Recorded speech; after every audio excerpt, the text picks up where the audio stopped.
You said never let me go. You said never let me go.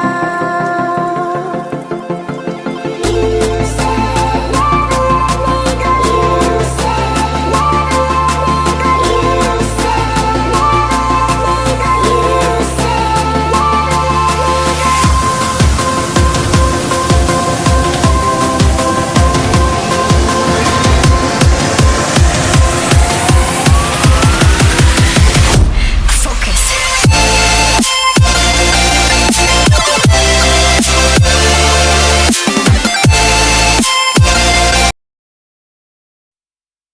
Good morning from Siliguri. তো আজকের ভিডিওটা আমি একদম মোটো ব্লগিং সেট আপেই শিলিগুড়ি থেকে দার্জিলিং যাওয়ার জন্য রেডি হয়ে একেবারে ভিডিওটা স্টার্ট করলাম। তো আগের ভিডিওতে তোমরা দেখেছো যে আমরা কলকাতা থেকে 575 কিলোমিটার রাইড করে এসে হোটেল দেবজ্যোতিতে উঠেছিলাম শিলিগুড়িতে। তো সেখান থেকে আজকে সকাল 9:30টার সময় আমরা হোটেলটা ছেড়ে দিয়ে বেরিয়ে পড়লাম হচ্ছে দার্জিলিংয়ের জন্য। আমাদের হোটেল থেকে দার্জিলিংয়ের টোটাল ডিস্টেন্স দেখাচ্ছে ওই 76 কিলোমিটার মতন, যেটা টাইম দেখাচ্ছে মোটামুটি ওই 3 থেকে 3.5 ঘন্টা। তো রাস্তাঘাট এখন মোটামুটি আশা করছি ফাঁকাই থাকবে। তো চলো আস্তে আস্তে এগোতে থাকি। ভিডিও শুরুতে প্রথমেই বলে দিই যে এই দার্জিলিংয়ের ট্রিপটা কিন্তু পুরোটাই আমার ওয়াইফ মানে রিম্পি পুরোটাই প্ল্যান করেছে। আমরা কোন হোটেলে থাকবো, কী জায়গা ওখানে ভিজিট করব, তো এটা পুরো প্ল্যানটাই কিন্তু আমার রিম্পির। তো আজকের ভিডিওতে তোমরা একটু কোথাও স্কিপ করো না, ভিডিওটার সাথে থাকো। আমরা কোথায় থাকছি, কী জায়গা ভিজিট করছি, প্রত্যেকটা কিন্তু আমরা এই ভিডিওর মাধ্যমে আপডেট দেবো।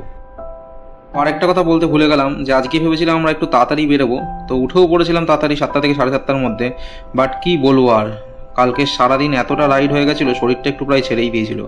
তাই বেরোতে বেরোতে রেডি হতে হতে 9:30 মতন বেজে গেল। ঠিক আছে, রাস্তা মোটামুটি ফাঁকাই আছে, অসুবিধা নেই। এখান থেকে মাত্র 2.5-3 ঘন্টার রাস্তা। তো চলো সামনের দিকে আমরা এগোতে থাকি।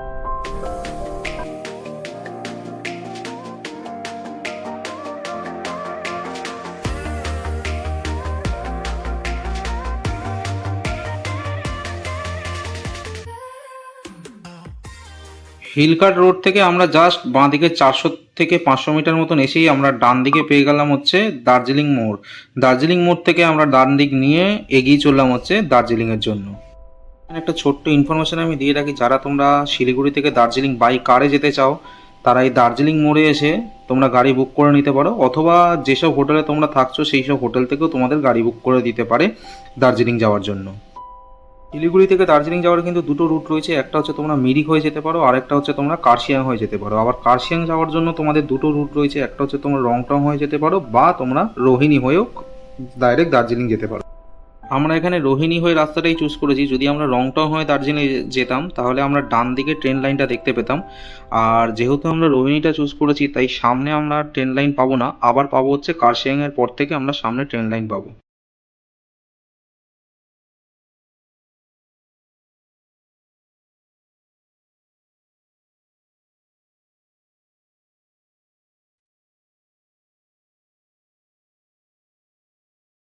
রাস্তাটার ভিউ জাস্ট এনজয় করো, দুদিকে চা বাগান দেখো, ডান দিক বাঁ দিক যেদিকে তাকাবে দুদিকেই চা বাগান।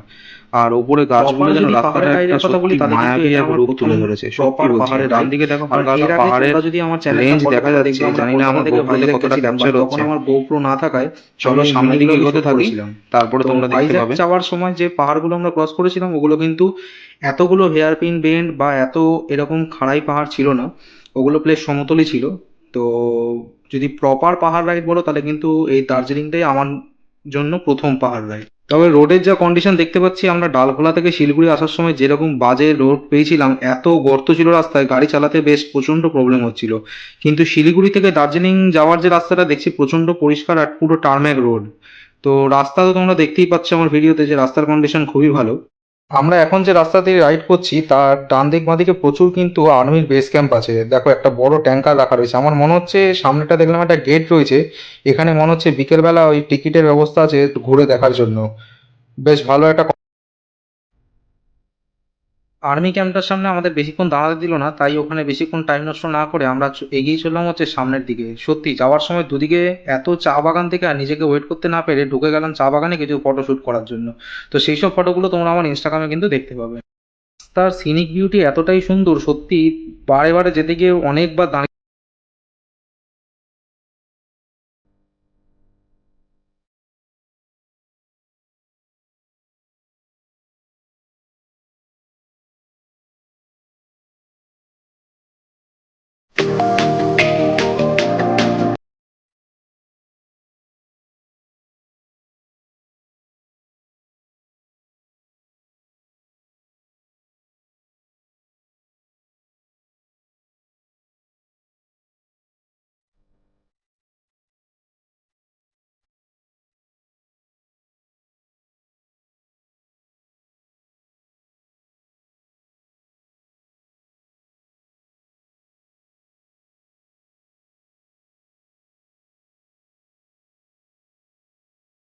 শিলিগুড়ি যাওয়ার সময় কিন্তু এবারে আস্তে আস্তে পাহাড়ের দিকে উঠতে শুরু করছি। আর আমরা যখন শিলিগুড়ি থেকে প্রথম রাইড শুরু করি তখন কিন্তু আমি রাইডিং জ্যাকেটের বোতামগুলো বা চেনটা বলো আমরা খুলেই রেখেছিলাম, কিন্তু আস্তে আস্তে কিন্তু বেশ ভালো টেম্পারেচার চেঞ্জ হয়ে গেল। শিলিগুড়িতে যা প্রচণ্ড গরম ছিল, বাট এই পাহাড়ে ওঠার পরে কিন্তু বেশ ঠান্ডা লাগছে এখন। মানে গ্লাভস পরে রয়েছে তাও কিন্তু ফাঁক দিয়ে ভালোই হাওয়া ঢুকছে।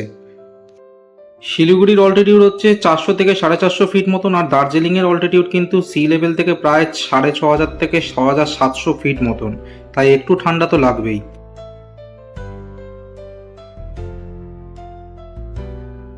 আমরা শিলিগুড়ি থেকে কিন্তু বেরোনোর সময় দার্জিলিংয়ে থাকার জন্য কোনো রকম হোটেল কিন্তু বুক করিনি, ওখানে গিয়েই ভেবেছি দেখে হোটেল বুক করব। আশা করছি হোটেল ওখানে পেয়ে যাব। ইচ্ছা আছে ম্যাল রোডের কাছাকাছি কোনো হোটেল নেবো, বাট একটাই আমার জিনিস যেটা হোটেলে দেখতে হবে, যেটা আমাদের গাড়ি রাখার জায়গা আছে কিনা, গাড়িটা যাতে সেফলি ভালোভাবে রাখা যায়। তো শিলিগুড়ি থেকে আমরা বেরিয়ে ওই 45 টু 1 ঘন্টা মতন রাইড করে আমরা কিন্তু এসে পৌঁছে গেছি হচ্ছে কার্শিয়াং। কার্শিয়াংয়ের এই জায়গাটা কিন্তু আমি অনেক ভিডিওতেই দেখেছি, তাই এখানে একটু দাঁড়ালাম হচ্ছে কিছু ফটো টটো তুলে আমরা এখানে টিফিনটাও একবারে সেরে নেব। তো জায়গাটা খুবই সুন্দর, অনেক দিন ভিডিওতে দেখার পর আজকে নিজে এসে সত্যি আর ওয়েট করতে পারলাম না, তাই দাঁড়িয়ে অনেকগুলো রিলও শ্যুট করে নিলাম আর চলে গেলাম হচ্ছে টিফিনটা করতে। আজকের মধ্যে টিফিনে আমরা নিয়েছিলাম হচ্ছে এগ ম্যাগি। বলছিল পাহাড়ি ম্যাগি নাকি দারুণ টেস্ট, তাই আমরা এই হোটেলটায় দাঁড়িয়ে গেছিলাম হচ্ছে টিফিনটা করতে। টিফিনটা খেয়ে নিয়ে তারপর আমরা সামনের দিকে আবার এগোবো। এখানে আমাদের দুটো ম্যাগির টোটাল বিল হয়েছিল হচ্ছে 120 টাকা, 60 টাকা করে ইচ প্লেট আমাদের পড়েছিল।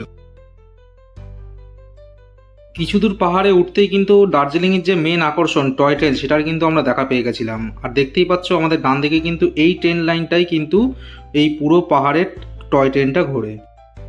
একটু আগে টিফিন খেতে খেতে আমি ওয়েদার ফোরকাস্ট দেখছিলাম যে আজকে এখানে কোনো বৃষ্টির সম্ভাবনা আছে কিনা। দেখলাম যে হালকা বৃষ্টির সম্ভাবনা রয়েছে, তাই ভাবলাম যে ওঠার সময় যেন আর বৃষ্টি না হয়, কারণ এই রাইডিং জ্যাকেট পরে এই পাহাড়ের ওপরে আগে বৃষ্টি একদমই কিন্তু ভালো লাগবে না। তাই ভাবলাম তাড়াতাড়ি হোটেলে ঢুকে যাই, তারপরে যদি বৃষ্টি হয় কোনো অসুবিধা নেই।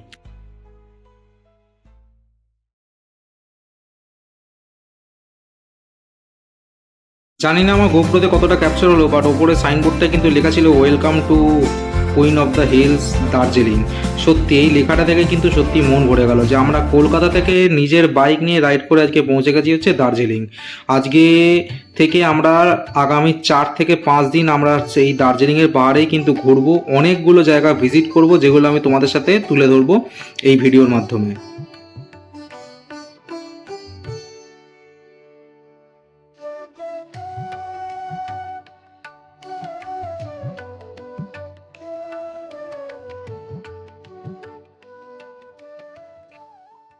আমার বাঁদিকে রেল স্টেশনটা দেখে তো তোমরা চিনতেই পেরে গেছো, এটা হচ্ছে ঘুম রেলওয়ে স্টেশন, যেটা সমুদ্রপৃষ্ঠ থেকে প্রায় 7400 ফিট উঁচুতে।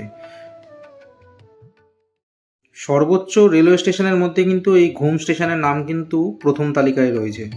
এরপরে আমরা কিছুটা এগিয়ে গেলেই কিন্তু বাঁদিকে ঘুরলেই আমরা পাবো হচ্ছে আমার বাঁ হাতে ঘুম মনেস্ট্রি, আর তার থেকে কিছুটা এগিয়ে গেলে কিন্তু আমরা পেয়ে যাবো হচ্ছে বাতাসি আলু। এই রাস্তায় তোমাদের একটাই জিনিস আমি বলবো যে এই রাস্তাটা যদি তোমরা চুজ করো দার্জিলিং ওঠার জন্য, তাহলে একটু কেয়ারফুলি রাস্তাটায় বাইক চালিও, কারণ হচ্ছে এই রাস্তাটায় কিন্তু প্রচুর ট্রেন লাইন রাস্তার উপর দিয়ে গেছে, যেটা কিন্তু বৃষ্টি হলে প্রচণ্ড স্কিড করার সম্ভাবনা রয়েছে। তাই বলবো এই জায়গাগুলো তোমরা একটু দেখে শুনে চালিও, আর পারলে গাড়িটাকে একটু ভালোভাবে ক্রস করার চেষ্টা করো।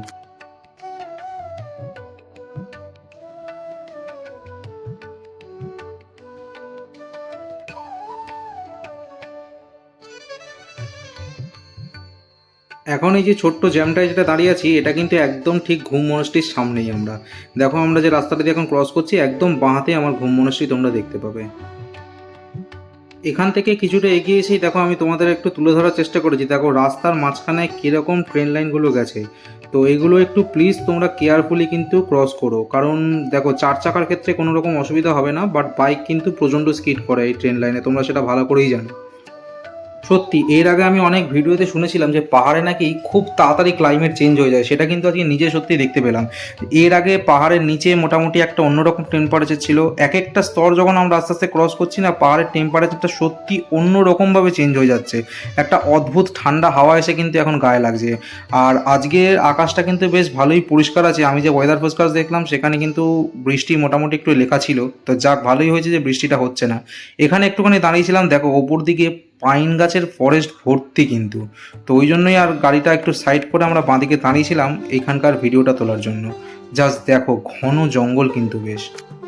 একবার ম্যাপটা চেক করলাম, দেখলাম দার্জিলিং মেল আর ওই ধরে রাখো 10 থেকে 15 মিনিট মতন টাইম লাগবে। কিন্তু এই যা অবস্থা, আমি দার্জিলিংয়ে মেলে ওঠার পরেই কিন্তু মুষলধারে বৃষ্টি স্টার্ট হয়ে গেল, তাই খুব একটা হোটেল আমরা দেখতে পারলাম না। তাই গাড়িটা আমি ম্যাল রোডের কাছাকাছি একটা হোটেল পেয়ে ওখানেই দাঁড়িয়ে পড়লাম। দেখো গাড়িটা আমি বাইরে পার্ক করে রেখেছি, জাস্ট ব্যাগটা খুলে আমি হোটেলে ঢুকিয়েছি, আর কিন্তু কোনো হোটেল দেখার টাইম আমি পেলামই না। তো এই হোটেলটা ভালোই ছিল। আমাদের এই হোটেলটার নাম ছিল সাগরমাথা, যেটা তোমার ম্যাল রোড থেকে 5 থেকে 10 মিনিটের হাঁটা ডিস্টেন্সেই হচ্ছে এই হোটেলটা। আমি আমার ডেসক্রিপশন বক্সে এই হোটেলের নাম আর নাম্বার আর তোমার লোকেশনটা দিয়ে দেবো, তোমরা পারলে এই হোটেলটা ভিজিট করতে পারো। এটা আমাদের রুম রেন্ট পড়েছিল ওই 900 টাকা করে। তো রুমের কোয়ালিটি বেশ ভালোই ছিল, বাথরুমও বেশ ভালোই পরিষ্কার ছিল, আর আমাদের হোটেলটা কিন্তু একদম রাস্তার ওপরেই ছিল। এই পর্দাগুলো সরালেই পরেই কিন্তু আমাদের মেন রোড আমরা দেখতে পাবো। তো চলো আজকের ভিডিওটা আমি এখানেই এন্ড করছি।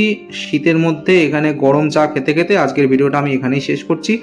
নেক্সট ভিডিওতে আমি তোমাদের জানাবো এখানে কোন কোন জায়গাগুলো আমরা ভিজিট করলাম, অবশ্যই আমি তোমাদের আপডেট দেবো। তো